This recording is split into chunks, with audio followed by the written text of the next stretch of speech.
V oddaji Glas Evropskega parlamenta se bomo posvetili podpori Ukrajini v boju za lastno suverenost, ki sta ga komentirala Uroš Lipušček in Simon Balažic. Naš prvi sogovornik o tej temi je bil politični publicist Uroš Lipušček. Uroš Lipušček, podpora Ukrajini po ruski agresiji je v očeh prebivalcev Evropske unije in deloma tudi politike razdeljena. Čemu gre pripisati to razdeljenost? No, kar zadeva politične elite, je podpora zelo jasna.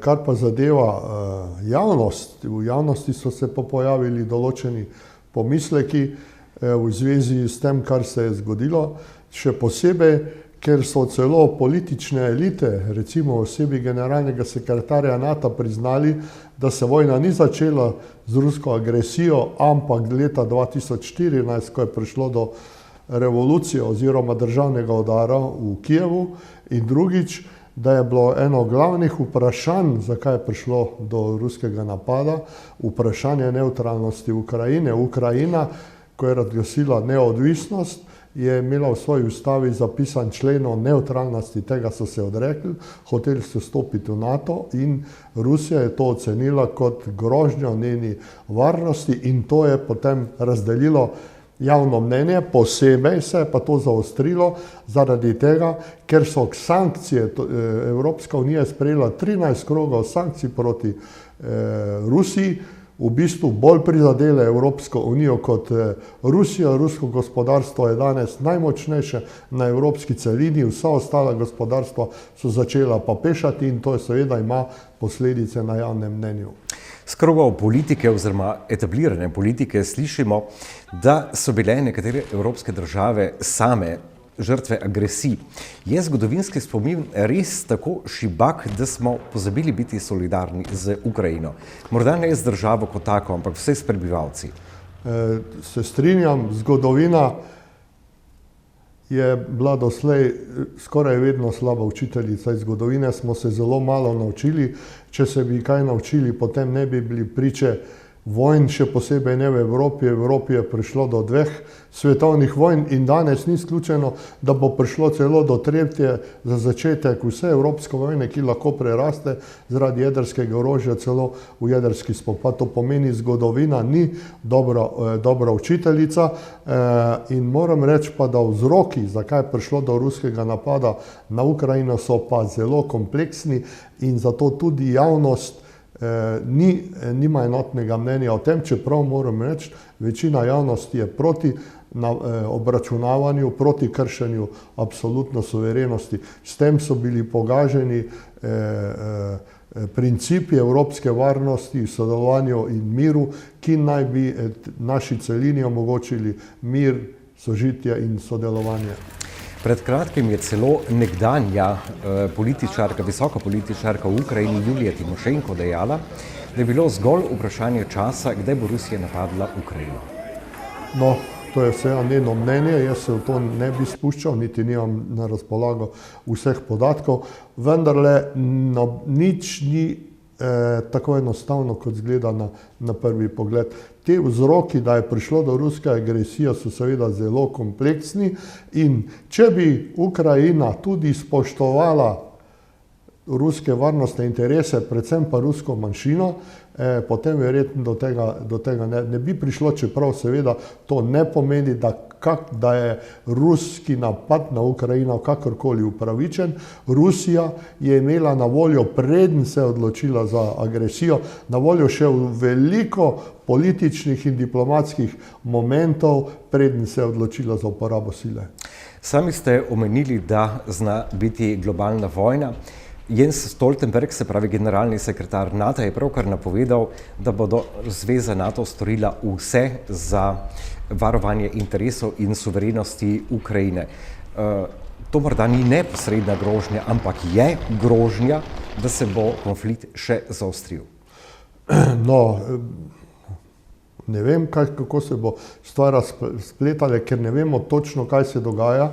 Na zahodu, zahodni mediji trdijo, da Rusija izgublja, medtem ko pa neodvisni vojaški strokovnjaki pa trdijo seveda, da je ukrajinska vojska praktično pred zlomom, da je vse bolj oslabljena, da primanjkuje municije, orožja in celo vojakov in da je samo vprašanje časa, kdaj bo prišlo do njenega razpada. Jaz mislim, da bi bilo nujno, da se spopadi takoj ustavijo, da jih ustavijo tako Rusi kot Ukrajinci in da se začno pogajati. Če ne bo res se uresničila grožnja oziroma napoved, da bo vojna trajala do zadnjega Ukrajinca in moram povedati, da za nas so tako Ukrajinci kot ruski ljudje, mislim na ljudi, ne na režime, prijatelji.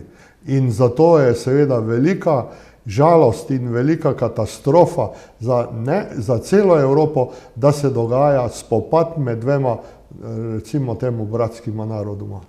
Bi lahko rekla takole, oziroma zaokrožila tale pogovor na ta način, da bi evropske države, vključno z NATO-om, če že želi biti zraven, morale nastopiti v podporo Ukrajini usklajeno. In pomembno je razjasniti, da se na vojaški način ta konflikt končal ne bo v redu ne za eno, ne za drugo stran, ampak da je edina rešitev, čeprav prihaja do trenj med zagovorniki in skeptiki podpore, zelena viza. Jaz bi tukaj opozoril, da je edini papež, edini evropski državnik, ki poziva na mir o eno stran in drugo stran in ki je prišel do spoznanja, da absolutno vojaška rešitev ni mogoča, za razliko od ostalih vodilnih evropskih državnikov, ki se pripravljajo na vojno in kličejo samo na stopnjevanje spopada. Vzemite francoskega predsednika Macrona, ki pledira za to, da bi poslali evropske čete tja, da bi se spopadle z Rusi. To je uvod v tretjo svetovno vojno. Nič boljši ni nemški kancler Scholz z oboroževanjem, namesto da bi ustavili spopade, da bi se usedli v avion, pa šli v Moskvo ali pa v Washington ali kamorkoli in se začeli pogovarjati. Naj opozorim, da je 1962. leta, ko je bila na višku kubanska kriza, ko je celo bilo zelo malo manjkalo, da bi prišlo do atomskega spopada med Sovjetsko zvezo in Združenimi državami Amerike, sta se ameriški predsednik Kennedy in Hruščov pogovarjala. Danes nimamo praktično niti med ameriškimi državniki in Putinom, niti med evropskimi državniki in Putinom prav nobenega kontakta. Jaz mislim, da je prvo treba vzpostaviti nek normalen dialog in ustaviti spopade in potem je vse stvar dogovora, ker to, kar se danes dogaja, je absolutna katastrofa za Ukrajino, tudi za Evropo, pa tudi za Rusijo. Tema Ukrajina je blizu tudi odgovornemu uredniku televizije AS Simonu Balažicu, ki pravi, da je najpomembneje preiti od dejanj na bojišču k pogovorom o stabilnem miru. Simon Balažic, velikokrat smo že slišali vaše oddaje in videli tudi o Ukrajini. Podpora Ukrajini po ruski agresiji je v očeh prebivalcev Evrope, oziroma vsaj dela prebivalcev Evrope in deloma tudi dela politike precej razdeljena. Čemu gre pripisati to razdeljenost? Po eni strani je bila Ukrajina suverena država, po drugi strani pa smo jo tretirali kot nekdanjo Sovjetsko republiko. Ja, jaz mislim, da je problem v tem, ki ga pač jaz vidim, da ta zgodba v Ukrajini ni tako črno-bela, kot se je mogoče na prvo žogo videlo. Torej, niso Ukrajinci tako nedolžni, ne? Pa tudi seveda po drugi strani Rusije seveda ni dobro, mislim, seveda to za obsoditi, ko so sosednjo državo napadli, ampak tudi nekako z vidika Rusije to ni tako enostavna zadeva, ne. Prvo moramo gledati, da tam vseeno živi ruska manjšina, a tam je po popisu iz prebivalstva živelo 8 milijonov rusko govorečega prebivalstva, ki so pač imeli določene pravice, kot jih mi recimo v Sloveniji tudi poznamo, tako za madžarsko manjšino, kot recimo za italijansko manjšino. In se takrat po tem Majdanu so se stvari spremenile, ne. Pa ne samo to, tudi ogromno drugih stvari je. Imeli so tiste sporozume iz Minska, Vemo tudi, NATO se vedno bolj bliža v Rusiji. Tako da vseeno bi jaz rekel, da tudi ni to tako črno-bela slika, pa mislim, da so sedaj tudi ljudje, Evropejci, videli, da ta vojna traja že predolgo in da predvsem ljudje čutijo, da bi bil čas, da se začnejo pogovori za mir. Tega ni, to nas tudi izčrpuje. Mi to dejansko kot Evropska unija sofinanciramo in to se nenazadnje pozna tudi v naših denarnicah. In jaz mislim, da je skrajni čas, ko se začnejo resni pogovori o miru in tudi Evropa, ki je nastala, bom rekel, vzklila Evropska unija iz te iniciative za mir po drugi svetovni vojni, bi mogla biti prva, ki bi se zavzemala za mir v Ukrajini. Pa ne samo v Ukrajini, tudi na Bližnjem vzhodu, pa še marsikje drugje. Tudi če postiva vse ostale stvari oziroma faktorje ob strani, najbolj tragično je, da pri tem vedno so žrtve tisti, ki so najmanj krivi. Ampak sankcije proti Rusiji so po vsej Evropski uniji takrat sprožile energetsko krizo, ki je prizadela gospodarstvo. Govorili smo o denarnicah. In morda je tukaj ključ za skepticizem pred to vojno. Sankcije so bile strel v koleno. To so naši, bom rekel, konkurenti Evropske unije zelo dobro izkoristili. Postali so še bolj konkurenčni, saj tako Kitajska kot tudi druge države dobivajo poceni energent. Mi v Evropi pa pridobivamo energence po teh velikih cenah. To se seveda potem tudi pozna, spet bom rekel, v naših denarnicah. In jaz mislim, da to je na nek način seveda povzročilo tudi nek skepticizem v ljudeh, kajte dokler te ne udari po denarnici, tako dolgo še to nekako se strinja s temi stvarmi, ki nam nekako prikazujejo politiki, ko pa te zadeva udari po denarnici, pa se začneš tudi malo drugače razmišljati.